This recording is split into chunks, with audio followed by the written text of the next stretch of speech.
friends, at this time we are going to take just a few more notes on explorers. We've talked about Spanish explorers, and today we are going to take some notes on one French explorer and then also one English explorer. So today you will need your red Alabama history folder and a pencil to write with, and that is all. And we are going to turn in our notebook. The last page we did was page 7 for Spanish explorers. We're going to go ahead and turn to page 8. Let's number our page. And I'm just going to do a line to kind of split our page in half. All right, and at the top, we are going to put notes on a French explorer. And remember that a French explorer is an explorer from France. All right. Y'all, these names are really hard for me, but I'm going to do my best. This is Robert, but I think the way you would pronounce that in French is Robert Cavalier, comma, Sieur de la Salle. Sieur de la Salle. Whew. These are some names, friends. All right, and the important thing about this guy is that he sailed up the Mississippi River. He sailed up the Mississippi River in 1682. Whew, it's a long time ago. And he claimed everything he saw for France.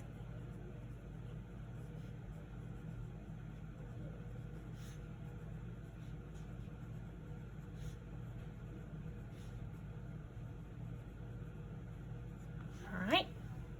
So he sailed up the Mississippi River in 1682, and everything that he saw along the way, he claimed it for France. Because, friends, during this time, this piece of land that we now call the United States was not the United States of America. It was land that no civilized country had claimed. So these explorers were coming to this land where only the Native Americans lived, and they were claiming it or taking it for their country. And the reason they would want to do that is because in what is now the United States, there are lots of great resources. The waterways you can make energy and electricity from the water. There's great fishing, which would provide food. There's just all sorts of resources available on the land here. And so these other countries wanted to come and claim this land for their own so that they could have access to the resources to then ship back to their country so that they could sell those things and use them. Okay? All right, and the last thing that we are going to put down is the English explorer.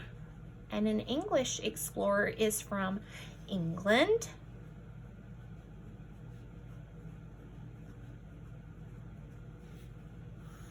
All right, so the English explorer that we are going to write notes on is Henry Hudson.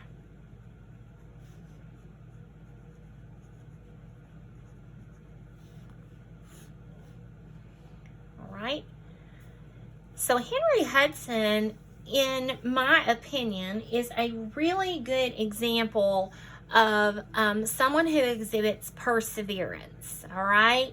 Because his first 2 voyages that he tried to make to get to what they were calling this New World, which is the new area of land, the new continent of North America, his first 2 voyages failed. and yet he still tried a third time. All right, so let's make a note that he had 2 failed voyages.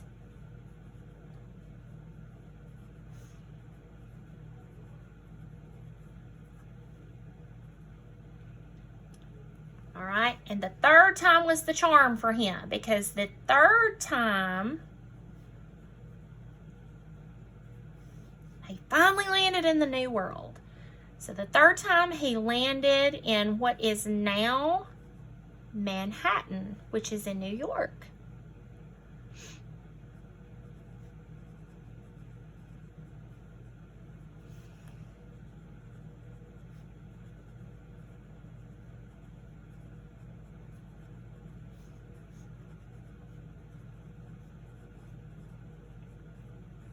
Okay. So again, he persevered. He had 2 failed voyages, but he decided to give it another chance and try again. And the third time, he finally landed on the continent of North America. And he landed in Manhattan, which is in the state of New York. All right. So he became a pretty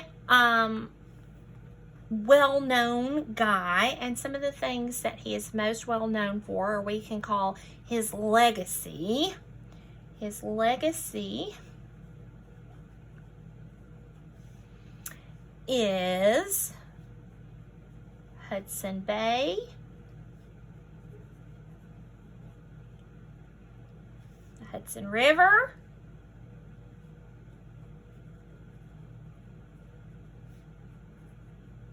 notice the trend there. Henry Hudson, we have the Hudson Bay, the Hudson River, the Hudson Valley,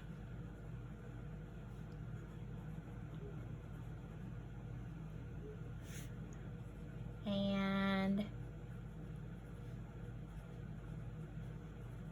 the Dutch settlement.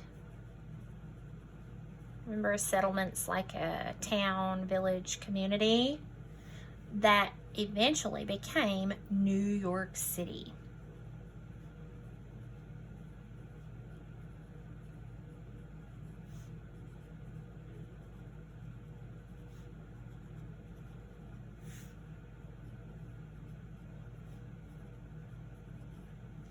Okay. And notice that he landed in Manhattan, which is in New York. All of these places, the Hudson Bay, the Hudson River, the Hudson Valley, and then of course what is now like New York City, where Times Square is, those are all in this same area of New York. Like once he landed there, he stayed in the same area. He didn't branch out like into the rest of the land in what's now the United States. All of the things that Henry Hudson is known for are right there condensed in that area around what is now New York. Okay? All right, so those are your notes for our French explorer and our English explorer.